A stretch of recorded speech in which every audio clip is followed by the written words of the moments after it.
Bem-vindos a mais uma preleção do Centro Espírita Allan Kardec. E dando início aos nossos trabalhos de hoje, vamos fazer uma prece. Mestre Jesus, nós agradecemos esta grande oportunidade, essa oportunidade de refletirmos sobre o Evangelho de Jesus, o seu Evangelho. Que os nossos pensamentos, os nossos sentimentos estejam envolvidos por seu amor. Que as palavras de hoje iluminem a nossa mente, transbordem a nossa alma em uma paz e luz viva.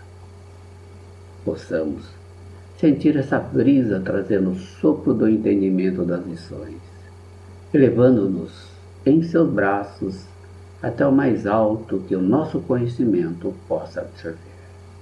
Obrigado, Mestre, por esses momentos importantes. Hoje, nós vamos finalizar as reflexões sobre o Evangelho segundo o Espiritismo, no capítulo 10º, cujo tema central é Bem-aventurados e misericordiosos.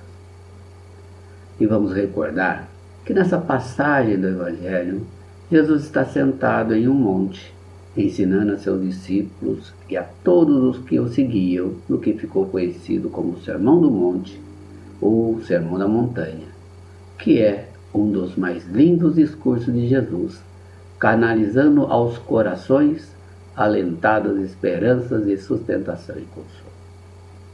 Jesus, pela primeira vez, pregou as bem-aventuranças celestiais.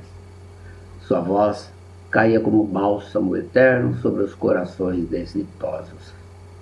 E nesse capítulo do Evangelho, nós estamos aprendendo como sermos misericordiosos, começando pela bênção do perdão ensinada por Jesus a todos nós que estamos em aprendizado neste planeta.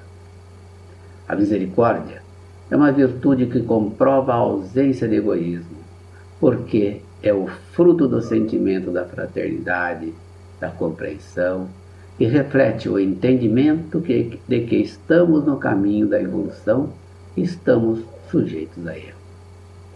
É a plena disposição de impulsionar em todas as circunstâncias os vastos aspectos da compaixão, que é reflexo da bondade inesgotável do Criador.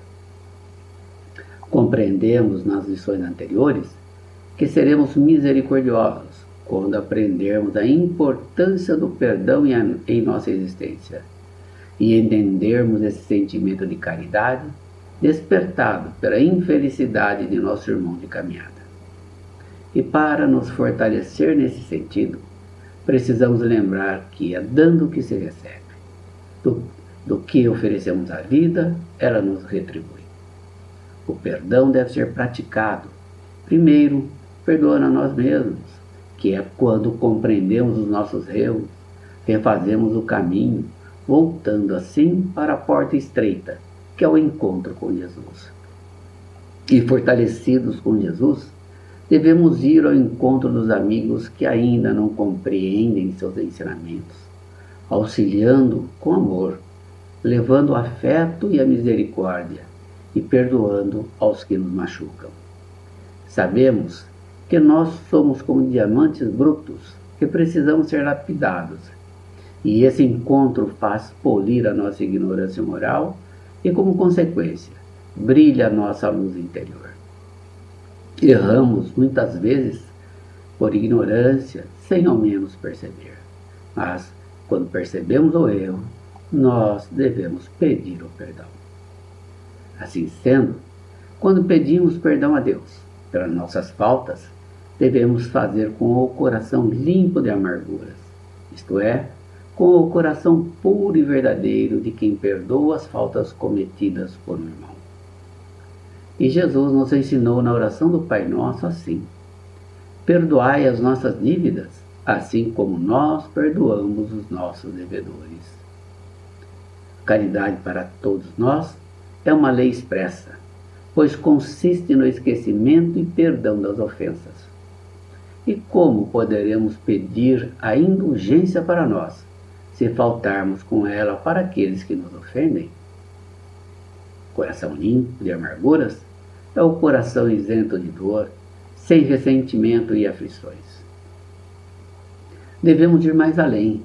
Devemos procurar a reconciliação com o nosso irmão, indo até ele para pedir perdão pelos nossos atos ou para perdoar uma falta cometida contra nós. Quando assim agimos, sem julgar, sem emitir valores de conduta contra ninguém, apenas perdoando os que ainda não entendem as leis de Deus e por isso mesmo cometem faltas, como Cristo nos ensinou, iremos desfrutar da sua imensa paz. Este é o sacrifício mais agradável a Deus, sacrifício dos nossos próprios ressentimentos. E Jesus continua assim a nos ensinar quando ele nos diz: o que é indispensável é nunca perdermos de vista o nosso próprio trabalho, sabendo perdoar com verdadeira espontaneidade de coração. Se nos labores da vida um companheiro nos parece insuportável, é possível que também algumas vezes sejamos considerados assim. Temos que perdoar aos adversários, trabalhar pelo bem dos nossos inimigos, auxiliar os que zombam na nossa fé. Nesse ponto de suas afirmativas, Pedro o interrompe dizendo: mas para perdoar não devemos aguardar o que o inimigo se arrependa? E que fazer na hipótese de o malfeitor assumir a atitude dos lobos sob a pele de ovelha? E o Cristo falou: Pedro, o perdão não exclui a necessidade da vigilância. Como o amor não prescinde da verdade. A paz é um patrimônio que cada coração está obrigado a defender, para bem trabalhar no serviço divino que lhe foi confiado. Se o nosso irmão se arrepende e procura o nosso auxílio fraterno, amparemo-lo com as energias que possamos despender. Mas, em nenhuma circunstância, cogites de saber se o teu irmão está arrependido. Esquece o mal e trabalha pelo bem. Quando ensinei que cada homem deve conciliar-se depressa com o adversário, busquei salientar que ninguém pode ir a Deus com um sentimento de ódio no coração. Não poderemos saber se o nosso adversário está disposto à conciliação. Todavia, podemos garantir que nada se fará sem a nossa boa vontade, o pleno esquecimento das males recebidas. Se o irmão infeliz se arrepender, estejamos sempre dispostos a ampará-lo, e a todo momento precisamos e devemos olvidar o mal. Com esses valores que refletem dentro de nós, podemos seguir mais um pouco em nosso entendimento na nossa busca pela misericórdia. E agora, Mateus, no capítulo 7, versículo de 3 a 5, ele nos fala: por que vês o cisco no olho do teu irmão e não percebes a viga no teu olho? Ou como dirás a teu irmão: deixa que eu retire o cisco do teu olho? E eis a viga no teu olho. Hipócrita! Retira primeiramente a viga do teu olho, e então verás para retirar o cisco do olho do teu irmão. Essa imagem criada por Jesus é forte e coloca cada um de nós no seu lugar. Ou seja, como poderemos enxergar qualquer descuido, qualquer desvio do caminho reto de um irmão que caminha ao nosso lado, se tenho ainda os mesmos erros? Normalmente, não costumamos olhar para o nosso mal. Vemos primeiro o mal alheio. Como seria a nossa reação se encontrássemos no companheiro os mesmos hábitos que realizamos? O orgulho é que induz o homem a disfarçar os seus defeitos, tanto os morais quanto os físicos. E esse comportamento é totalmente contrário à caridade. A caridade e o orgulho são sentimentos que se neutralizam um ao outro. No Evangelho de João, capítulo 8, versículo 3 a 11, está assim narrado: então, os escribas e os fariseus lhe trouxeram uma mulher que fora surpreendida em adultério. E pondo-a de pé no meio do povo, disseram a Jesus: Mestre, essa mulher acaba de ser surpreendida em adultério. Ora, Moisés, pela lei, ordena que se lapidem as adúlteras. Qual sobre isso a tua opinião? Diziam isso para o tentarem e terem de que o acusar. Jesus, porém, abaixou-se, entrou a escrever na terra com o dedo.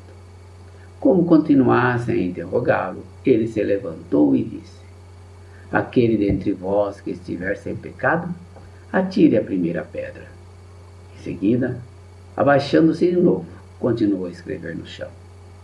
Quanto aos que o interrogavam, estes, ouvindo-o falar daquele modo, se retiraram, um após o outro, afastando-se primeiro dos velhos.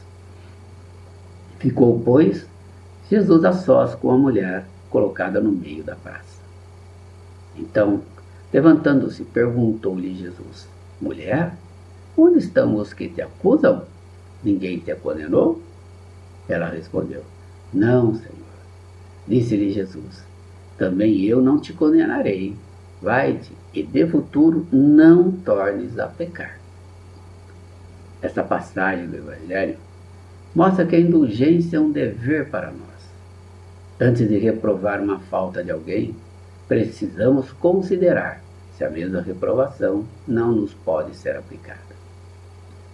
Não julgueis, a fim de não serdes julgados, porquanto sereis julgados conforme houverdes julgado aos outros. Empregar-se-á convosco a mesma medida de que vos tenhais servido para com os outros. Isso está em Mateus, capítulo 7, versículo 1 e 2. E no livro Obra Cristã, Psicografia de Chico Xavier, ditada por Emmanuel, ele nos diz assim: disse-nos o Senhor, não julgueis para que não sejais julgados. Isso, de certo, não equivale dizer que é preciso abolir a análise do nosso campo de inteligência, mas sim que toda condenação é vinagre no pão da fraternidade com que pretendemos nutrir a concórdia entre os homens. Asseverou de outra feita: serás medido com a medida idêntica a que aplicares a teu irmão.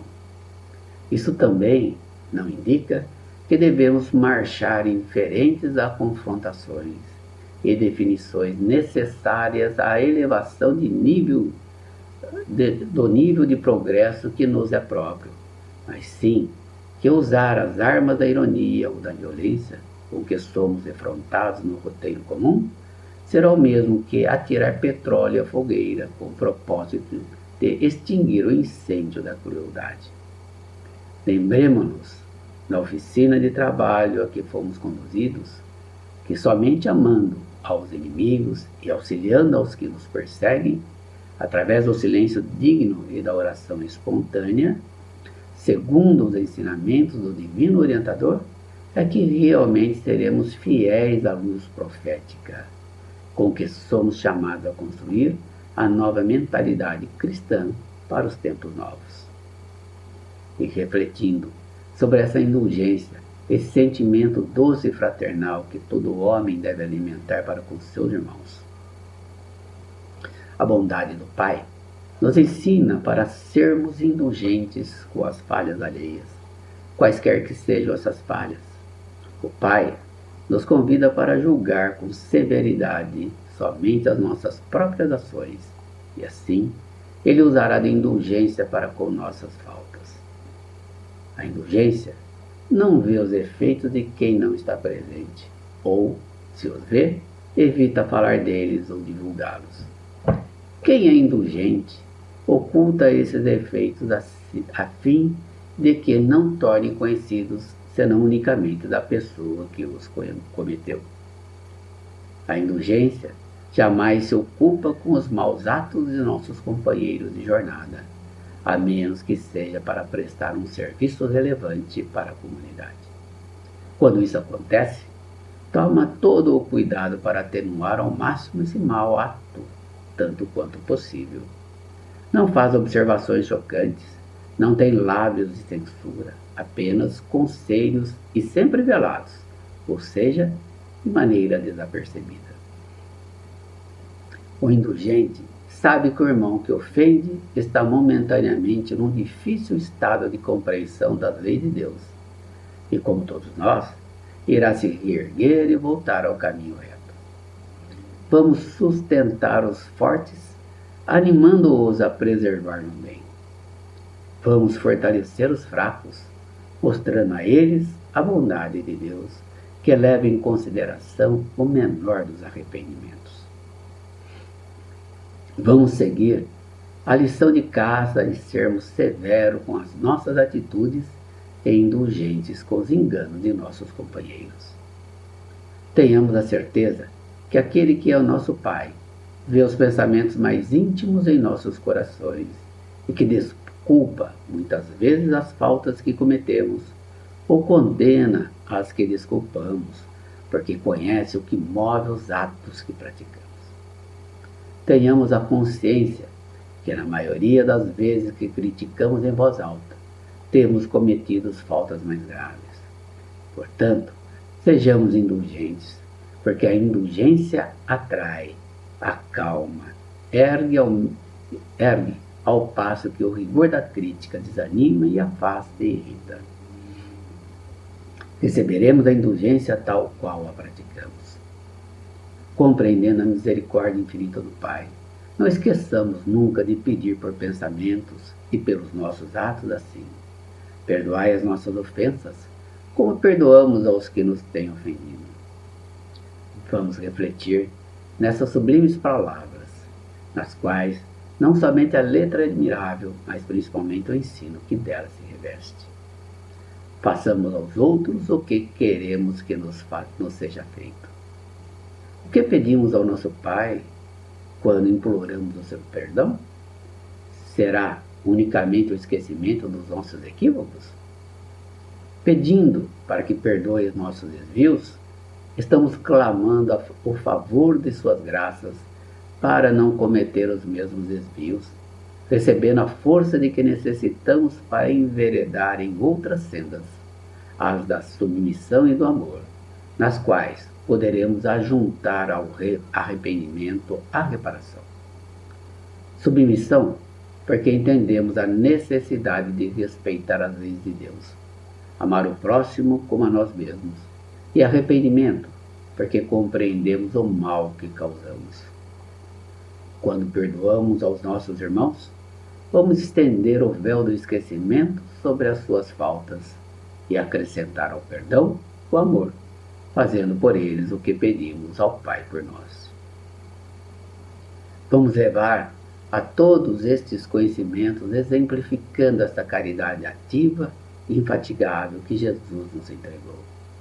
A indulgência para as fraquezas dos outros é uma prática da santa caridade, que bem poucas pessoas observam. Todos nós temos maus pendores a vencer, defeitos a corrigir, hábitos a modificar. Enquanto não deixarmos de reparar nos olhos dos nossos irmãos o pequeno cisco que os incomoda, sem perceber a trave que em nossos olhos cobre toda a visão, temos a certeza que a nossa queda será certa e inevitável. Observemos claramente que todos nós devemos trabalhar para o progresso da humanidade. Isso é um dever, principalmente junto aos que estão sob a nossa responsabilidade. Por isso, podemos repreender um ato errado, mas com moderação e para instruir, nunca para denegrir uma pessoa. Toda censura que fazemos a qualquer pessoa, primeiro deve ser dirigida a nós, para verificarmos se não merecemos a mesma censura com mais firmeza. Caridade prática, caridade de coração, caridade para com o próximo como para si mesmo. E finalizando, vamos ouvir um texto chamado O Olhar de Jesus, uma psicografia de Chico Xavier, com a mensagem de Emmanuel. Recordemos o olhar compreensivo e amoroso de Jesus, a fim de esquecermos a viciosa preocupação com o arqueiro que por vezes aparece no campo visual dos nossos irmãos de luta. O Mestre Divino jamais se deteve na faixa escura dos companheiros de caminhada humana. Em Bartimeu, o cego de Jericó, não encontra o homem inutilizado pelas trevas, mas sim o amigo que poderia tornar a ver, restituindo-lhe, desse modo, a visão que passa, de novo, a enriquecer-lhe a existência. Em Maria de Magdala, não enxerga a mulher possuída pelos gênios da sombra, mas sim a irmã sofredora, e por esse motivo restaura-lhe a dignidade própria, nela plasmando a beleza espiritual renovada que lhe transmitiria, mais tarde, a mensagem divina da ressurreição eterna. Em Zaqueu, não identifica o expoente da usura ou da apropriação indébita, e sim o missionário do progresso, enganado pelos desvarios da posse, e por essa razão devolve-lhe o trabalho, o raciocínio, a administração sábia e justa. Em Pedro, no dia da negação, não repara o cooperador enfraquecido, mas sim o aprendiz invigilante, a exigir-lhe compreensão e carinho, e por isso transforma o tempo no baluarte seguro do evangelho nascente, operoso e fiel, até o martírio e a crucificação. Em Judas, não surpreende o discípulo ingrato, mas sim o colaborador traído pela própria ilusão. Embora sabendo-o fascinado pela honraria terrestre, sacrifica-se até o fim, aceitando a flagelação e a morte, para doar-lhe o amor e o perdão que se estenderiam pelos séculos, soerguendo os vencidos e amparando a justiça das nações. Busquemos algo do olhar de Jesus para os nossos olhos, e a crítica será definitivamente banida do mundo das nossas consciências, porque então teremos atingido o grande entendimento que nos fará discernir em cada ser do caminho, ainda mesmo quando nos mais inquietantes espinheiros do mal, um irmão nosso, necessitado, antes de tudo, de nosso auxílio e da nossa compaixão. Obrigado. E esta é a nossa mensagem de hoje. E para nós encerrarmos os nossos trabalhos, vamos fazer uma vibração, elevando nossos pensamentos ao Mestre Jesus, agradecendo essa oportunidade. Vamos convidar esse Mestre amoroso para irmos até os nossos lares, aos nossos familiares, que são as pessoas que Deus, nosso Pai, colocou nessa existência para nós nos comunicarmos, para nós interagirmos, amando, perdoando, pacificando e assim criando a harmonia tão necessária em nossos lares. E aquele parente que é um pouquinho mais difícil do nosso relacionamento, esse nós vamos trazer aos nossos abraços, para que eles sintam o pulsar dos nossos corações, aquele pulsar de amor, de paixão por Cristo e pela reconciliação, para que ele tenha certeza que as dificuldades e diferenças que possamos ter não impeçam que nós nos amemos. Viveremos então por esses familiares. E agradecemos também, Jesus, por essa oportunidade. E nós conhecemos alguém que sofre muito por meio de uma dor física, moral e espiritual, e queremos auxiliar. Com Jesus sempre ao nosso lado, vamos até este irmão, segurar firmemente em suas mãos, porque nesses momentos difíceis, muitas vezes, não temos paixão. E esse apoio que nos dá, nos soergue e nos faz bem, nos ampara. Podemos oferecer a esse irmão nossos ouvidos para que ele possa desabafar, tirar de dentro de si muitas coisas que ele precisava desabafar e assim tranquilizar o seu interior. E nós podemos fazer um pouco mais. E esse pouco mais é levar essas sementes do Evangelho a Ele, porque a nós nos fez tão bem, e com Ele, com certeza, também o fará.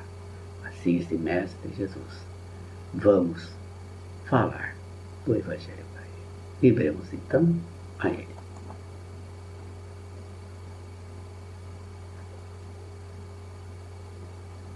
Agradecemos, Mestre, toda essa oportunidade que temos de vibrarmos pelas pessoas que amamos, pelas pessoas em sofrimento.